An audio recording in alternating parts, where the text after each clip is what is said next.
Então vou ler aqui. Deuteronômio 18, 18 e 19. O profeta que Deus prometeu a Israel, por meio de Moisés, não falará de si mesmo, antes falará tudo o que Deus lhe ordenar, em cuja boca porá suas palavras. De todo aquele que não ouvir as palavras de Deus, que ele falar em nome de Deus, disso pedirá contas. Irmãos, o profeta de Deus, não confunda o enviado de Deus, ou o profeta de Deus, ou o canal que Deus escolher, ele não tem liberdade de falar suas próprias palavras. Tem pessoas que falam, quando nós falamos da palavra profética, irmão, está se referindo à minha palavra. Não, a palavra profética é de Deus. Então, se você não aceita a palavra profética que é de Deus, você não está aceitando Deus. Não é um homem, você não está recusando o homem, está recusando o próprio Deus, tá? Então, a obra de Deus, irmãos, João capítulo 6, versículo 29, diz assim: respondeu-lhe Jesus: a obra de Deus é esta, que creiais naquele que por ele foi enviado. Irmãos, é crer, crer no Senhor Jesus. E João 14, versículo 10, dê uma olhada. 14, versículo 10, como diz: não crês que eu estou no Pai e que o Pai está em mim? As palavras que eu vos digo, não as digo por mim mesmo, mas o Pai que permanece em mim faz as suas obras. Irmãos, Jesus, que é Jesus, Ele é o próprio verbo de Deus, a própria palavra de Deus. E Ele, quando esteve aqui na terra, Ele não falava as palavras conforme Ele mesmo. Era o Pai que permanecia nele, é que falava. E essa palavra que o Pai falava nele, realizava a obra de Deus. Está claro ou não está claro aqui? Por isso, irmãos, é o que o Senhor quer, que a igreja restaure essa visão, esse caminho. Irmãos, só assim nós vamos trazer o Senhor de volta. Se nós estivermos confusos a isso, por isso que o inimigo quer confundir, cheio de ataques, perseguições, mentiras, irmão, quer confundir a sua cabeça. Irmãos, é a palavra de Deus é que faz a obra de Deus, tá? Ó Senhor Jesus, por isso nós não devemos andar pelas coisas que se veem, mas pelas coisas que se não veem. Vamos lá, vamos voltar lá para João 7 para eu poder terminar, Ó Senhor Jesus, já sempre assim, estou sempre longe de terminar. Vamos lá. Ó Senhor Jesus, vamos lá, onde estou?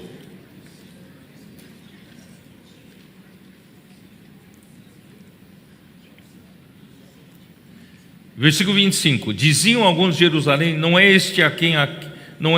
aquele a quem procuram matar? Eis que ele fala abertamente e ninguém lhe dizem nada, E porventura reconhecem verdadeiramente as autoridades que esse é de fato o Cristo. Quer dizer, as autoridades entre o povo judeu não está deixando ele falar livremente na praça. Eles não queriam matar, eles não queriam prender, por que estão deixando ele falar publicamente? Jesus, pois, enquanto ensinava no templo, clamou dizendo: vós não somente me conheceis, mas também sabeis de onde eu sou, e não vim porque eu de mim mesmo o quisesse, mas aquele que me enviou é verdadeiro, aquele a quem vós não conheceis, e eu o conheço porque venho da parte dele e fui por ele enviado. Jesus não veio de moto próprio, Jesus não veio de vontade própria, Jesus veio em obediência ao Pai. O Pai o enviou e o Pai quis assim.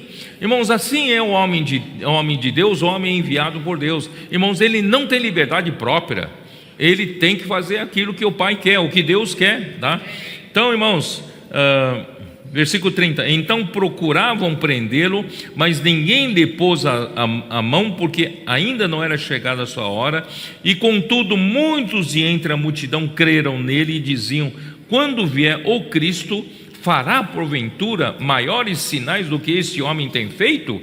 Os fariseus, ouvindo a multidão murmurar estas coisas a respeito dele, juntamente com os principais sacerdotes, enviaram guardas para o prender. Então, quem mandou guardas para prender Jesus? Quem são os autores? Os fariseus e os principais sacerdotes, a liderança do povo, né? Disse-lhe Jesus: ainda por um pouco de tempo estou convosco, e depois irei para junto daquele que me enviou. Haveis de procurar-me e não me achareis. Também aonde eu estou, vós não podeis ir. Isso é um enigma. Onde Jesus estava, eles não podem ir. Se Jesus estava fisicamente naquele lugar, como é que ele diz que os outros não podiam ir? Onde Jesus estava? Hein? João 14 nos revela onde Jesus estava. Hein? Onde Jesus estava? Versículo 3: e quando eu for e preparar-vos lugar, voltarei e vos receberei para mim mesmo, para que onde eu estou, estejais vós também. Onde Jesus estava? Tá? Aí no versículo 6, respondeu-lhe Jesus: eu sou o caminho e a verdade e a vida. Ninguém vem ao Pai senão por mim. Eu sou o caminho.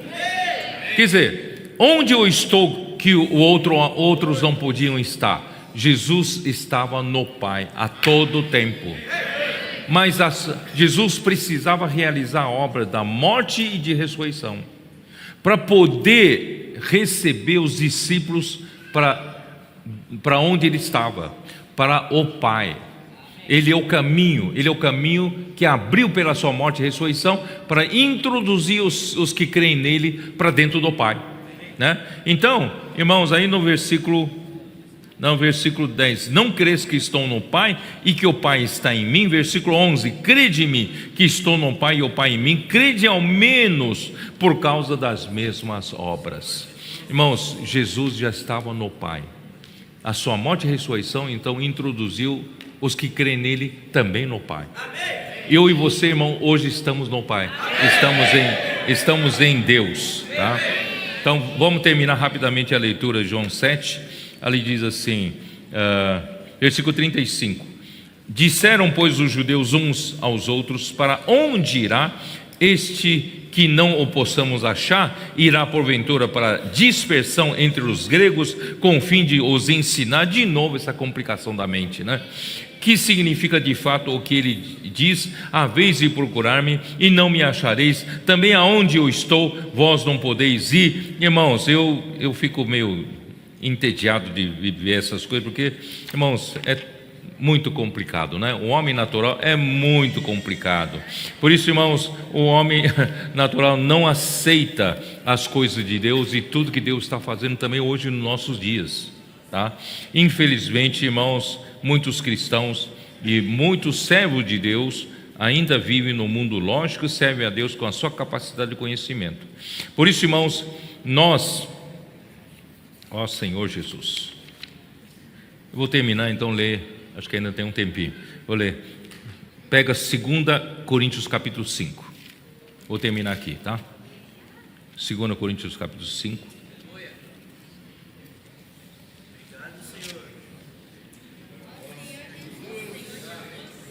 Nós nascemos, a nossa criação não é terrena, não sei se vocês sabem.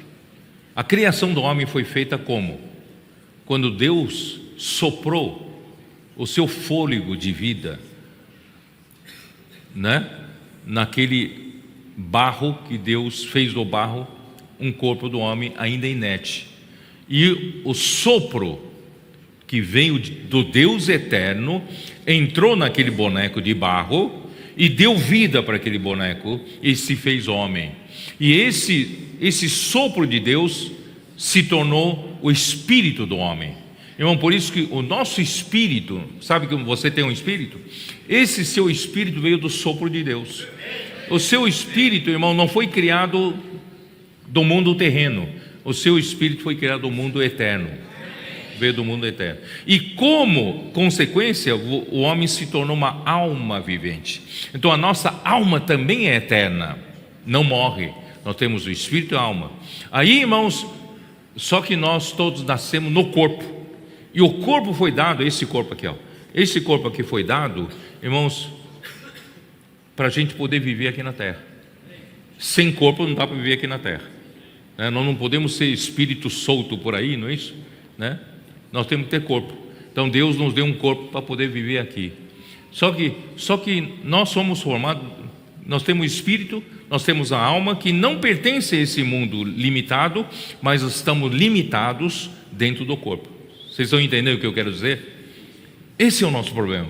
A gente então nasceu nesse corpo, a gente conheceu o mundo desse jeito, o mundo visível. Então isso também nos limita. Nós achamos que o mundo é isso, tá? Mas nós viemos lá do eterno, Deus eterno é que nos criou, tá? Então você nasceu nesse corpo. Esse corpo, você sabia que você está numa habitação temporária? Isso aqui é habitação temporária. E você não paga aluguel, Você devia pagar aluguel para Deus, tá? Ainda mais se você nasceu mais bonito, tem que pagar mais para Deus, porque por causa, Então, irmãos, isso aqui é habitação temporária. Então, 2 Coríntios 5, versículo 1, tá? 2 Coríntios, versículo 1 diz assim: sabemos que se a nossa casa terrestre deste tabernáculo se desfizer.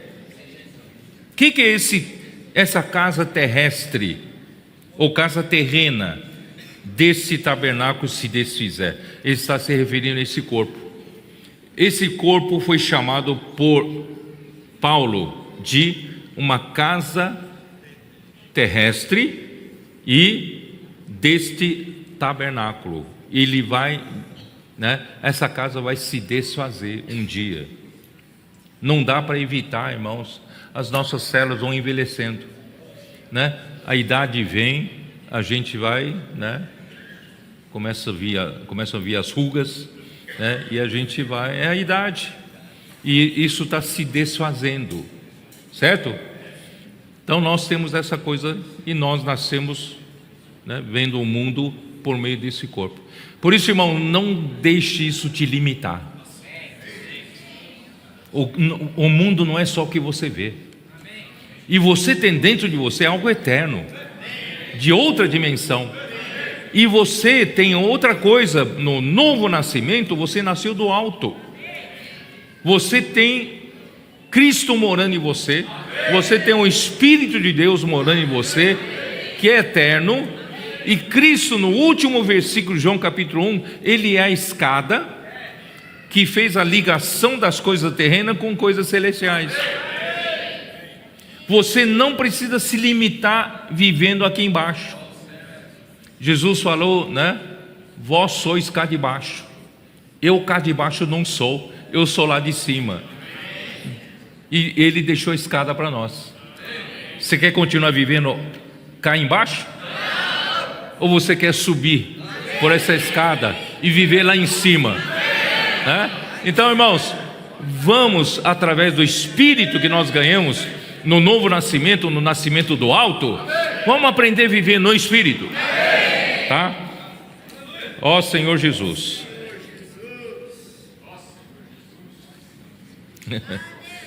Quando se desfizer, temos da parte de Deus um edifício, a casa não feita por mãos, uma casa eterna nos céus. Por isso, irmãos, essa casa aqui é temporária, tá? Precisa cuidar, claro, precisa cuidar bem dela, mas não exagere, tá?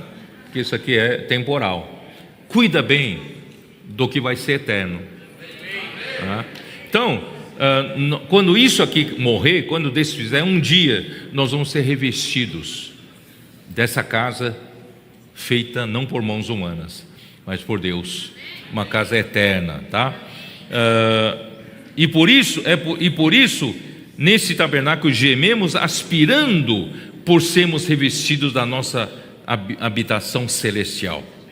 Então, no versículo, ó Senhor Jesus, versículo 4: pois na verdade os que estamos nesse tabernáculo gememos angustiados, não por queremos ser despido quer dizer, esse corpo morrer, tirar, mas revestidos para que o mortal seja absorvido pela vida. Quer dizer, a maioria dos homens, irmão, passaram pela morte, já morreram, muitos já morreram, não é isso? Está esperando a ressurreição quando Cristo voltar. Mas melhor ainda, antes desse corpo morrer, Cristo venha e nós sejamos transfigurados e o mortal seja absorvido pela vida. Por isso, irmãos, eu tenho esperança de ser arrebatado vivo. Se Deus tiver misericórdia de nós, e se nós realizarmos a vontade de Deus, que se cumpra no nosso tempo, nós vamos ter esse privilégio de sermos, Ó Senhor, onde eu quero chegar, irmãos, onde eu quero chegar é no versículo 7. Visto que andamos por fé e não pelo que vemos. Nós andamos por fé, não pelo que vemos. Mas que é andar por fé? Eu vou andar na rua assim, não é por fé. O que é andar por fé? Andar por fé, eu vou trombar com alguma coisa, não é isso? O que é andar por fé? Andar pela palavra. Deus fala, eu ando, eu obedeço, inculco a palavra, faço imersão, deixo que a palavra trabalhe em mim, a palavra dá-me direção, não é isso? Irmãos, isso é andar por fé. Aí por isso eu disse para vocês lá em Hebreus 11, Senhor Jesus, vou terminar aqui, tá? 11. Talvez na conferência de jovens eu explique um pouco melhor 11, versículo 1. Hoje falei um pouquinho, dei um pouco de como é que é? Spoiler, Dei um pouco de spoiler para os irmãos que estavam na sala de oração, Ora, a fé, é a certeza das coisas que se esperam, convicção dos fatos que se não vê. Olha a importância da fé, porque a fé na palavra de Deus te leva para outra esfera, Aí no versículo 3, pela fé entendemos que foi o universo formado pela palavra de Deus, de maneira que o visível veio a existir das coisas que não aparecem. Então a realidade está nas coisas que não se veem, não visíveis, porque o visível veio das coisas invisíveis. Deus está nas coisas invisíveis e Deus criou as coisas visíveis. E só que você, quando se deu conta, por meio desse corpo, você nasceu, você cresceu pelo visível. Você não sabe que atrás do visível está o invisível. Então você vive pela lógica, até serve ao Senhor pela lógica, Então homem natural é assim, mas nós não podemos ser homem natural, homens naturais. Nós devemos ser além de Nicodemos, vamos viver, como Jesus disse, como aquele que é nascido do Espírito. O vento sopra para onde quer, você não sabe de onde vem, não sabe para onde vai. Assim deve ser todo aquele que é nascido do Espírito. Por isso nós vivemos por fé, não vivemos pelo que vemos. Ponto final. Essa é a mensagem que eu queria passar para vocês.